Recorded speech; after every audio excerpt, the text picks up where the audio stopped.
नमस्कार, कल का बाजार में आप सभी का स्वागत है। मैं हूं सुमित और भारतीय बाजार जो कि आज शुरुआत में थोड़े कमजोर जरूर दिखाई पड़े, लेकिन लोअर लेवल से एक बढ़िया रिकवरी के साथ बंद होते हुए दिखाई पड़े। और रिकवरी के बाद अब आपके लिए कैसी तस्वीर होगी भारतीय बाजारों को, आगे क्या करना है, हफ्ते के आखिरी कारोबारी सत्र में आप कैसे मार्केट्स में डील करेंगे, इन सब पर हम बातचीत करेंगे। और साथ ही साथ अगर आपका कोई सवाल है तो उस पर भी हम चर्चा करेंगे। तो अगर आप सवाल भेजना चाहते हैं तो आप व्हाट्सएप के जरिए यानी 7045220000 पर सवाल भेज सकते हैं। आप फेसबुक और एक्स पर भी लाइव जुड़े हुए हैं हम, तो आप वहां पर भी हमें अपने सवाल भेज सकते हैं और सीधे सीधे हमारे जो जानकार मौजूद हैं उनसे अपने सवालों के जवाब ले सकते हैं। आज हमारे साथ बातचीत करने के लिए रिटेल रिसर्च रेलिगर ब्रोकिंग के senior VP doctor Ravi Singh साहब मौजूद हैं। तो डॉक्टर साहब से हम बातचीत करेंगे आपके सवालों को लेकर भी, लेकिन उससे पहले एक इम्पॉर्टेंट नंबर जो कि मार्केट्स बंद होने के बाद आया वो है एफआईआई डीआई का। और आज एफआईआई की तरफ से बिकवाली है 2600 करोड़ रुपए के आसपास की और डीआई की तरफ से खरीदारी है 2431 करोड़ रुपए के आसपास की। डॉक्टर साहब नमस्कार, स्वागत है कार्यक्रम में। जितनी हरियाली आपके पीछे है उतनी आज बाजार में तो नहीं दिखाई पड़ी। शुरुआत कमजोर थी, रिकवरी जरूर हुई, लेकिन फिर भी थोड़ी बहुत हरियाली के बीच में बाजार बंद होते हुए दिखाई पड़े। कैसे रीड कर रहे हो आप मार्केट्स को, क्या करना चाहिए? देखिए, अगर सब्र का फल देखे मीठा होता है, वो कहावत है। तो यहाँ पर आजकल निफ्टी कुछ ऐसे ही ट्रेड हो रहा है सुमित जी। और आपने बिल्कुल सही कहा कि हरियाली बार बार लौटती है, लेकिन ये है कि हरियाली टिक नहीं पा रही है। अब इस समय अगर देखते हैं तो मार्केट में एक चीज लेकिन क्लियर यहाँ पर व्यू नजर आता है कि 24,300 के नीचे जब तक मार्केट 2 से 3 दिन तक क्लोज नहीं करेगा, तब तक मार्केट में डाउन ट्रेंड की एक्सपेक्टेशन यहां पर नहीं रखनी चाहिए। डिप पे वापस से बाय की स्ट्रैटेजी होगी। और इसी तरीके से सेम बैंक निफ्टी में जब तक 50,500 के नीचे की क्लोजिंग नहीं आएंगे, तब तक यहां पर थोड़ा सा जो है वो आपको बार बार करेक्शन देखने को मिलता रहेगा, डिप पे बाय मिलता रहेगा। अब आपके चूंकि यहां पर कल की तैयारी करवाते हैं, तो दर्शकों को कल यहां पर जो फोकस करना, उसमें सबसे पहला है कि यहां पर बैंक निफ्टी की तरफ जाते हो तो 51,100 वाला पुट, जो कि इस समय आपको यहाँ करीब 400-450 रुपए का, उसको अगर 500 के ऊपर जाता है तो यहाँ पर बाय की स्ट्रैटेजी रखनी चाहिए। और अगर इसी टाइम पे अगर आप सेम देख रहे हैं और 50,800 वाला कॉल को भी वॉच रखिए, अगर वो 450 के आसपास चल रहा है तो दोनों में जो पहले लेवल तोड़े उसकी तरफ यहाँ पर मूव करना चाहिए। फिलहाल गैप अप के साथ अगर ओपन होता है तो मार्केट में स्ट्रेंथ वापस लौटेगी और बाउंस बैक आपको देखने को मिलेगा। निफ्टी के लेवल्स वापस से 24,480 तक जाते हुए नजर आ सकते हैं। और बैंक निफ्टी की बात करें तो वापस से 51,300 के लेवल यहाँ पर अचीव हो सकते हैं। तो थोड़ा सा मोमेंट्री ट्रेड है, मोमेंट्री ट्रेड में मोमेंटम के हिसाब से ही यहाँ पर फॉलो करना चाहिए। तो मोमेंट्री ट्रेड है तो मोमेंटम को ही आप गैदर करिए, उसके हिसाब से ही कामकाज करेगा। डॉक्टर साहब, कुछ स्टॉक भी हैं क्या जिनको आपने आइडेंटिफाई कर रखा है जहां पर नजर रखनी चाहिए हमें? देखिए सुमित जी, स्टॉक की लिस्ट तो बड़ी लंबी है, लेकिन 4 स्टॉक्स आज आपको यहाँ पर रिकमेंड करता हूँ। मिक्स ट्रेंड के हैं। ओएनजीसी पहला स्टॉक है जो कि यहाँ पर अग्रेशन बाय के साथ बढ़ा है और बिल्कुल साथ बनाकर रखिए। ये जाएगा अभी 345 रुपए तक। और रिस्क रिवॉर्ड रेशियो में देखते हैं तो 328-30 का स्टॉप लॉस लेके आप इसको यहाँ पर बने रह सकते हैं। दूसरा स्टॉक है डेटा पैटर्न, अच्छे अग्रेसिव ब्रेकआउट के साथ निकला है। 3380-90 के पास आप खरीदारी कर सकते हैं। अपसाइड टारगेट 3550 रुपए का और स्टॉप लॉस देखते हैं तो 3150 का स्टॉप लॉस लेकर चल सकते हैं। और 2 स्टॉक फिलहाल देखे जाए तो पीएसयू से मैंने चूज किए। पहला है आईओसी जो कि अच्छे ब्रेकआउट के साथ निकला है 176-177, इन पे खरीदारी करिए। 185 तक अभी बने रहिएगा, डरने की जरूरत नहीं, रिस्क बहुत कम है टारगेट के हिसाब से। और स्टॉप लॉस यहाँ पर रखिएगा 173 का। और चौथे स्टॉक की बात करें तो पावर के बिना कंप्लीट नहीं होता, तो एनएचपीसी यहाँ पर एक बार को 100 से 102 रुपए के बीच में खरीदिए, 98 का स्टॉप लॉस डालिए और अपसाइड टारगेट 115 रुपए। तो यानी कि पूरे बास्केट में देखें तो काफी अच्छे वैल्यूएशन पर ये स्टॉक मिल रहा है। मुझे लगता है ये 4 स्टॉक आपके पोर्टफोलियो में 4 टांग लगाते हुए नजर आएंगे। तो 4 में से 3 नाम तो पीएसयू हैं, ओएनजीसी, आईओसी, एनएचपीसी, इनके ऊपर आप अदरवाइज नजर रखेंगे। और डेटा पैटर्न एक और नाम है जिसके ऊपर भी आप ध्यान दे सकते हैं। अब सवाल जवाब का सिलसिला शुरू करते हैं और बातचीत करते हैं कुछ दर्शकों से। पहले दर्शक हमारे साथ मौजूद हैं, अजीत मूलचंदानी साहब हैं अहमदाबाद से बातचीत करने के लिए। अजीत जी नमस्कार, क्या सवाल है आपका, पूछिए। Good evening sir. Good evening Ajit ji. Sir Bajaj finance के बारे में थोड़ा कुछ लॉन्ग टर्म के बारे में पूछना था। 7,000 की परचेस है मेरी, 50 शेयर है। ओके, तो उसको मैं क्या करूं, होल्ड करूं या सेल आउट एग्जिट हो जाऊं? रवि जी, इनके पास बजाज फाइनेंस के शेयर हैं, करीब 7,000 रुपए के दाम पे खरीदारी है। 50 शेयर इनके पास हैं और 6,500 6,600 रुपए के आसपास का मौजूदा स्तर अभी बजाज फाइनेंस का है। क्या राय रखते हो आप, क्या करना चाहिए? इस समय देखते हैं सुमित भाई, तो यहाँ पर बजाज फाइनेंस में थोड़ी सी प्रॉफिट बुकिंग और हो सकती है, लेकिन 6500 एक स्ट्रांग सपोर्ट के तरीके से यहाँ पर नजर आ रहा है। तो मैं ये सजेस्ट करूंगा कि आप इन लेवल्स पर 6500 के आसपास आता है तो थोड़ा सा एवरेज करने की कोशिश करिए।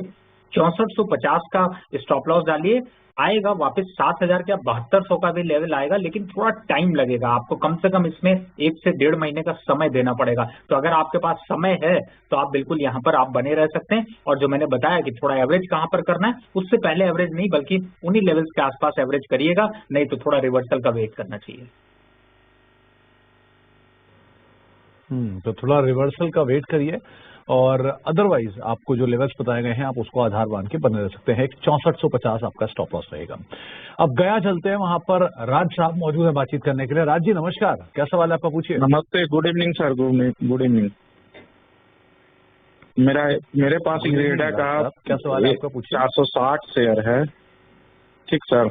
उसको मैं स्टार्टिंग से ही लिया हूँ, लेकिन मैं होल्ड रखूँ या बेच कर निकल जाऊँ सर? ओके। और राज साहब, आपने कभी सोचा नहीं इसे फिर भी बीच पूरे रास्ते में बेचने की? एक बार भी एक बार हाई पे गया था ना, 300 प्लस गया था सर, तो मैं सोचा बेचने को, फिर मेरे को मन में आया कि रखूं लंबे अवधि के लिए। लेकिन वही जानकारी, आप लोग एक्सपर्ट हैं तो वही जानकारी के लिए आप लोग को बोल रहा हूँ। देखिए राज साहब, सबसे सेफ ऑप्शन तो ये होता है कि आप 32 रुपए के हिसाब से आपकी खरीदारी है तो एटलीस्ट अपना कैपिटल निकाल लीजिए, मुफ्त के शेयर को पूरी जिंदगी के लिए रख लीजिए। सबसे समझदारी तरीका तो ये है। बाकी डॉक्टर साहब ज्यादा बेहतर जानते हैं, उनसे एक बार राय ले लें तो ज्यादा मशवरा करना ज्यादा बेहतर रहेगा। डॉक्टर साहब, ओरिजिनल आईपीओ के अलॉटमेंट है आयरेडा के, 460 शेयर हैं। अगर ये 60 शेयर भी बेचेंगे तो इनकी कॉस्ट तो निकल ही आएगी, बाकी 400 फ्री के हो जाएंगे। क्या ये तरीका सही है या पूरी पोजीशन के साथ स्टॉप लॉस लेकर ट्रेल करें? आप क्या राय रखते हो, क्या करना चाहिए ना? नहीं सुमित जी, आप बिल्कुल एक्सपीरियंस के हिसाब से आप जो बात कह रहे हैं वो एकदम सही है। जब भी ऐसे शेयर में कभी भी 100-125% का रिटर्न आए तो पहला जो स्टेप होता है वो यही होता है कि आप अपना जो इनिशियल मनी वो बाहर निकाल लीजिए। खैर, आपका जो टारगेट है 300 था, आप 300 पे चाहते हो तो इनिशियल मनी निकाल सकते हो, लेकिन फिलहाल अभी आपकी स्ट्रैटेजी के हिसाब से मैं ये कहूंगा कि आप अगर लंबी रेस में बने रहना चाहते हैं तो यहां पर अभी बने रहिए। 330 के लक्ष्य देखने को मिलेंगे, 255 के पास से आके वापस से रिवर्सल बनेगा। इनफैक्ट आपके माध्यम से ये कहूंगा, जो लोग देख रहे हैं उनको अगर अट्रैक्शन प्राइस देखना है तो 250 और 260 के बीच में यहाँ पर खरीदारी भी की जा सकती है 240 के स्टॉप लॉस से। और दूसरी बात है कि थोड़ा बहुत प्रॉफिट, बिल्कुल सही कहा सुमित जी ने, बुक करते रहिए, दूसरे स्टॉक्स की तरफ भी मूव करते रहिए। तो इनिशियल मनी निकालिए, दूसरे स्टॉक में भी आपको डालने का मौका मिलेगा। फिलहाल अभी स्टॉक को 300 के आसपास आता है तो एक बार प्रॉफिट 50% एटलीस्ट एक बार बुक करिएगा, दोबारा फिर खरीद लीजिए, चढ़ते उतरते रहिए, रिटर्न बढ़ाते रहिए। तो आप थोड़ा सा अगर जो कैपिटल है वो निकाल भी लेते हैं तो कभी आपको नीचे अगर मौका मिलता है तो आप दोबारा एंटर कर सकते हैं। नहीं भी मिलता है तो भी कोई बात नहीं, आपके पास इतनी क्वांटिटी है कि वो यहाँ से आगे बढ़ेगी तो आपके गेन्स को और बढ़ा देगी। तो आप जितना समय देंगे उतना गेन होगा, लेकिन थोड़ा कैपिटल निकाल लेने में कोई बुराई नहीं है, उसको भी आप फॉलो कर सकते हैं। अब गुरुग्राम चलते हैं, वहाँ पे विनोद जी हमारे साथ मौजूद है बातचीत करने के लिए। विनोद जी नमस्कार, क्या सवाल है आपका, पूछिए। नमस्कार सुमित जी। मेरे पास आईडीएफसी फर्स्ट बैंक के 1000 शेयर हैं 69 रुपीज पे, और आरबीएल बैंक के 400 शेयर हैं 227 पे। मैं वैसे तो लॉन्ग टर्म इन्वेस्टर हूँ, मैं कुछ ऐड करने की सोच रहा था। अब आप क्या सलाह देते हैं, ऐड करूँ या बैंकों के हाल आजकल कुछ ठीक चल नहीं रहे तो क्या करें? तो विनोद जी, आपके पास केवल यही बैंक हैं या और बैंक में भी ये बैंक हैं? और बैंक भी हैं, और मैं आईडीएफसी फर्स्ट बैंक मेरे पास 7,000 से 6,000 बेच चुका हूँ। तो ये बचे खुचे हैं, तो मेरे को लगा कि ये भाव नीचे आ रहा है, तो अगर ठीक रहेगा तो कुछ और दोबारा से ऐड करने शुरू कर दूं। चलिए, तो डॉक्टर साहब, इनके पास IDFC फर्स्ट के शेयर हैं, करीब 1000 शेयर हैं, 69 के दाम पे खरीदारी है। ये खुद कह रहे हैं कि 7000 शेयर बेच चुके हैं, 7000 से 6000 बेच चुके हैं, 1000 शेयर बचे हैं। अब नीचे आ रहा तो और ऐड करने के लिए इन्हें कहाँ सही रहेगा। दूसरा RBL बैंक 400 शेयर हैं 227 रुपए के दाम पर। दोनों ही बैंक्स में क्या रणनीति रहेगी आपकी? देखिए, आपका एक बैंक तो बहुत बढ़िया है। IDFC फर्स्ट की अगर बात करता हूं तो इसके रिजल्ट अभी वीकेंड पे आने वाले हैं और अभी फिलहाल एक्सपेक्टेशन है कि रिजल्ट ठीक ठाक होंगे। तो ये स्टॉक तो लंबी रेस का घोड़ा है। टारगेट की बात करें तो 98 रुपीज से लेकर के 100 रुपीज के बीच के टारगेट हैं। तो थोड़ा बहुत अगर प्रेशर आता भी है तो आप जो आपने कहा अभी कि प्रॉफिट बुक किया, वापस ऐड करना है, तो आप बिल्कुल ऐड कर सकते हैं। दूसरा स्टॉक आपका RBL है। यहाँ पर थोड़ा रिस्क है, यहाँ पर थोड़ा सा खतरा भी दिखाई दे रहा है। तो यहाँ पर आपको क्या करना है कि इससे निकल जाइए। इसके अलावा आपको दो बैंक बताता हूँ, एक जो इसी के रेट के आसपास है और एक जो इससे सस्ता है। पहला स्टॉक है बैंक ऑफ बड़ौदा, 240-45 के आसपास चल रहा है। आप वहां पर स्विच कर सकते हैं, वहां पर मूव कर सकते हैं, लंबे समय के लिए रख सकते हैं। जैसा आप लॉन्ग टर्म इन्वेस्ट की बात कर रहे हैं तो उसमें भी अच्छा है। दूसरा एक स्टॉक है PSB, Punjab and Sind Bank, जो कि आपके जो प्राइस है उसके कंपैरिजन में खरीदेंगे तो आपको 4 मिलेंगे। तो आपके क्वांटिटी ज्यादा खरीद सकते हैं, प्रॉफिट उसका भी उठा सकते हैं। तो दोनों चॉइसेस आपके पास हैं। तो RBL से आपको करना है एग्जिट और IDFC फर्स्ट को अभी करना है वेट। तो दोनों स्टॉक बताए, उनमें चाहे तो 50-50% कर लें या फिर कंप्लीट शिफ्ट कर लें। आपको ये आगे मल्टी बैगर बनते हुए नजर आएंगे जो कि आपका फायदा कराएंगे। तो दो नाम और आपको बता दिए गए हैं कि पंजाब एंड सिंध बैंक और साथ ही साथ बैंक ऑफ बड़ौदा। इन दोनों को भी आप अदरवाइज देख सकते हैं। बाकी IDFC फर्स्ट को आप होल्ड कर सकते हैं, आपको वहां पर बने रहने की राय दी गई है। अब अहमदाबाद चलते हैं। अजय कुमार गुप्ता जी वहां पे मौजूद हमसे बातचीत करने के लिए। गुप्ता साहब नमस्कार, क्या सवाल है आपका, पूछिए। नमस्कार सर, मेरे पास JSW इंफ्रा है, 500 शेयर है सर, 234 के भाव से। और सर दूसरा है टाटा मोटर, 80 शेयर है, 553 के भाव से। चलिए, वहां तो पैसा डबल भी हो गया आपका। तो अभी आप क्या चाह रहे हो? आप अभी इसमें बने रहना चाह रहे हो टाटा मोटर्स में, या आप निकलने की कोई इच्छा बना रहे हो? नहीं सर, निकलने की इच्छा नहीं बना रहे सर। अभी तो क्या, हम बाजार में नए आए, मतलब पड़ा है तो पड़ा, जरूरत पड़ेगी जब देखेंगे। अभी तो कोई जरूरत नहीं सर पड़ने की। चलिए बढ़िया, जब आपने खुद ही धारणा बना ली है बने रहने की तो क्या ही कहा जाए। लेकिन हाँ, आपका पैसा डबल हो गया है तो ये अच्छी चीज है, इसके लिए मुबारकबाद। डॉक्टर साहब, दो सवाल है। पहला तो इनके पास JSW इंफ्रा है, जो इन्होंने 100-150 रुपए नीचे यहाँ से खरीदारी की है, 200 रुपए की रेंज में, कहीं 234 रुपए पर। और टाटा मोटर्स है इनके पास 500-550 रुपए में, जो कि डबल हो चुका है। एक का जवाब आप सुन ही चुके हैं कि निकलेंगे नहीं टाटा मोटर्स में से, लेकिन फिर भी आपकी राय दोनों पर? वैसे अजय भाई, आपका जो ये डिसीजन है वो एकदम सही है। अगर आपको कभी रिक्वायरमेंट पड़ती तभी स्टॉक से प्रॉफिट बुक करिए, नहीं तो लंबे समय के लिए कंटिन्यू रखिए। टाटा मोटर को एक बार ध्यान रखिएगा, 1250 के आसपास लक्ष्य आता है तो सुमित जी को आपको दोबारा तंग करना है, क्योंकि बहुत लंबा समय तक रुकेंगे और बीच में थोड़ा बहुत अगर 10-20% मुनाफा वसूली मिल जाए तो बहुत अच्छा है। दूसरा स्टॉक आपका JSW इंफ्रा है। देखिए, इसमें भी 450 के लक्ष्य हैं। तो फिर आप तो सही जगह पे हैं, सही जगह से डटे हुए हैं, तो डटे रहिए। 450 के आसपास आएगा तो CNBC आवाज को दोबारा याद करिएगा, सुमित जी को तंग करिएगा, फिर आगे के नए स्टॉक्स के बारे में पूछिएगा। तो फिलहाल तो आप बने रहिए दोनों में, और सही चॉइस है, सही समय है। लेकिन बस एक ही चीज का ध्यान रखिएगा कि अच्छा गेन जब आ जाए, एक सब्सटेंशियल गेन जब आ जाए, तब थोड़ा सा कैपिटल प्रोटेक्ट भी जरूर ध्यान रखिएगा। वैसे रणनीति सही है कि आपको जब तक पैसे की जरूरत नहीं है आप आराम से बने रह सकते हो। अब हैदराबाद चलते हैं, वहां पर धनराज जी हमारे साथ मौजूद है बातचीत करने के लिए। धनराज साहब नमस्कार, क्या सवाल है आपका, पूछिए। हेलो सर, मैंने NHPC बाय किया था 115 पे 1000 शेयर्स। और कितनी अवधि के लिए बाय किया था? छोटी अवधि के लिए, लंबी अवधि के लिए? ये तो शॉर्ट टर्म के लिए था sir, but the stock is going down now, so what's the take? तो कोई स्टॉप लॉस फॉलो किया नहीं आपने धनराज जी? नहीं किया सर।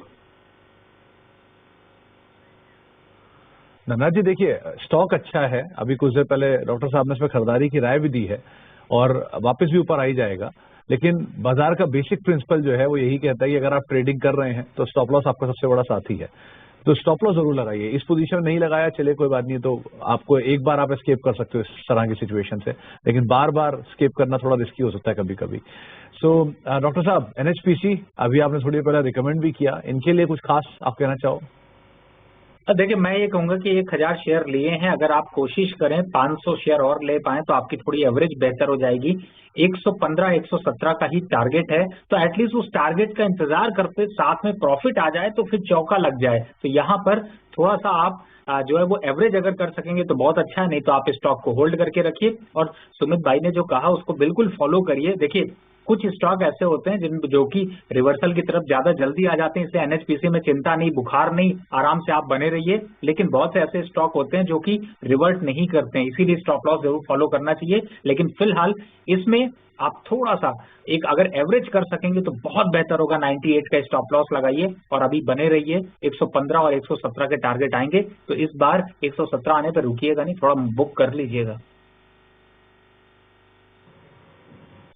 तो आपको अभी तो बने रहिए, 98 का स्टॉप लॉस फर्दर ऐड भी कर सकते हैं। 115 रुपए का एक लक्ष्य जो है वो गोइंग फॉरवर्ड आप देख सकते हैं। एक ब्रेक का वक्त हो गया, ब्रेक के बाद लौटेंगे और ज्यादा से ज्यादा सवाल सोशल मीडिया के जरिए जो आ रहे हैं वो डॉक्टर साहब से बातचीत करेंगे उनके ऊपर, छोटे से ब्रेक के उस पार।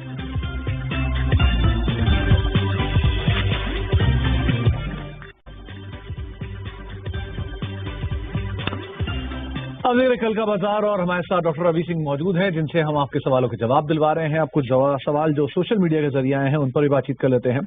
एक अनुपम सिंह साहब का सवाल है, इनके पास L&T फाइनेंस के शेयर हैं, करीब 160 रुपए के दाम पे खरीदारी है, 500 शेयर हैं और 1 साल का नजरिया है। वाराणसी सवाल पूछ रहे हैं क्या करना चाहिए इनको? देखिए, फिलहाल तो स्टॉक बहुत अच्छा है, लॉन्ग रन के लिए बहुत अच्छा मोमेंटम यहाँ पर दिखा सकता, तो पोजीशन को करिए होल्ड। स्टॉप लॉस अगर देखते हैं तो यहाँ पर लगाइए 170 का, और टारगेट अगर देखते हैं तो मुझे लगता है 185 तक के टारगेट बहुत आसानी से अचीव होते हुए नजर आ सकते हैं। तो इमीडिएट बेसिस पे अभी आपको ये देखने को मिलेगा। लॉन्ग टर्म के हिसाब से भी आप वापस से रिवाइज टारगेट यहाँ पर देख सकते हैं 195 तक के लिए। तो मुझे लगता है पोजीशन को यहाँ पर होल्ड करके रखिए। तो फिलहाल बने रहने की राय है। इसके अलावा गरिमा पांडे जी का एक सवाल है, इनके पास होम फर्स्ट के 500 शेयर हैं 1109 रुपए के दाम पर, और यही सेम सवाल शिवांगी मेहरोत्रा जी ने पूछा है, उनके पास 100 शेयर हैं 1120 रुपए के दाम पर। तो होम फर्स्ट को लेकर कोई राय?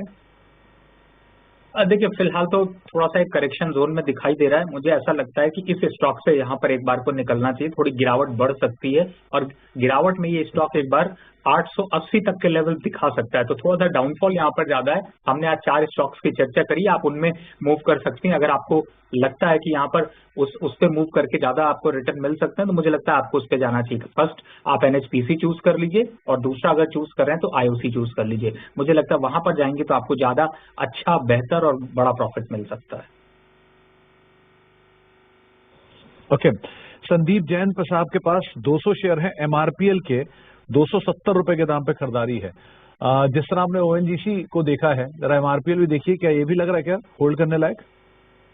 अब बिल्कुल अभी लग ही रहा है यहाँ पर, और अच्छे ब्रेकआउट के साथ पीछे निकला था, थोड़ा प्रॉफिट बुकिंग है, लेकिन घबराने की चिंता नहीं है, क्योंकि वापस से 235 तक के लक्ष्य बहुत जल्द इसमें अचीव हो सकते हैं। तो बने रहिए। स्टॉप लॉस अगर देख रहे हैं तो 210 का क्लोजिंग स्टॉप लॉस लेकर चलिए। फिलहाल पोजीशन को होल्ड करके रखिए। एक सवाल सुशील कुमार साहब का है, इनके पास अदानी एनर्जी सोल्यूशन के शेयर हैं, 2016 शेयर है 996 रुपए के दाम पर, क्या करें? देखिए, थोड़ा सा अदानी में तो रोलर कोस्टर राइड देखने को मिलती है, और ये स्टॉक तो अच्छे खासे मोमेंटम के साथ निकला और आज इंट्राडे में अच्छी खासी तेजी दिखाई है। मुझे लगता है अभी कंटिन्यू रखना चाहिए। 1150 के आसपास के लक्ष्य इमीडिएट बेसिस पे देखने को मिलते हैं, अगर चाहे तो वहां पर प्रॉफिट बुक कर लें, और अगर लंबे समय का व्यू है तो यहाँ पर 1000 के स्टॉप लॉस से कंटिन्यू रखें पोजीशन। एक बार 1400 रुपए तक के लक्ष्य आएंगे, लेकिन उसमें कम से कम 1 साल का समय लगेगा। ओके, एक सवाल आया है स्वतंत्र श्रीवास्तव साहब का, इनके पास रेड टेप के शेयर हैं, 400 शेयर है 680 रुपए के दाम पर। ये वो मिर्जा इंटरनेशनल से डीमर्ज होने के बाद लिस्ट हुई कंपनी है, क्या करना चाहिए इन्हें? देखिए, एक वक्त था जिसपे कि काफी अग्रेशन देखने को मिल रहा था, थोड़ा कंसोलिडेटेड मोड में चल रहा है, लेकिन मैं कहूंगा कि अभी 700 के स्टॉप लॉस से इस पोजीशन को होल्ड रखना चाहिए। अप साइड में देखते हैं तो 780 रुपए तक के लक्ष्य आपको देखने को मिलेंगे, उन लेवल्स पर आता है तो वापस से रिवाइज कर सकते हैं या फिर सीएनबीसी आवाज पर फिर से सवाल पूछ लीजिए। चलिए डॉक्टर साहब, बहुत बहुत शुक्रिया हमारे साथ आज मौजूद रहने के लिए, दर्शकों सवालों के जवाब देने के लिए, इस कार्यक्रम का हिस्सा बनने के लिए और बाजार पर अपनी राय रणनीति हमसे शेयर करने के लिए। आपसे जल्दी फिर मुलाकात होगी। फिलहाल के लिए इतना ही। अब कल का बाजार को ही समेटते हैं। एक ब्रेक का वक्त है और ब्रेक के उस पार भी खबरों का सिलसिला बना रहेगा। नमस्कार।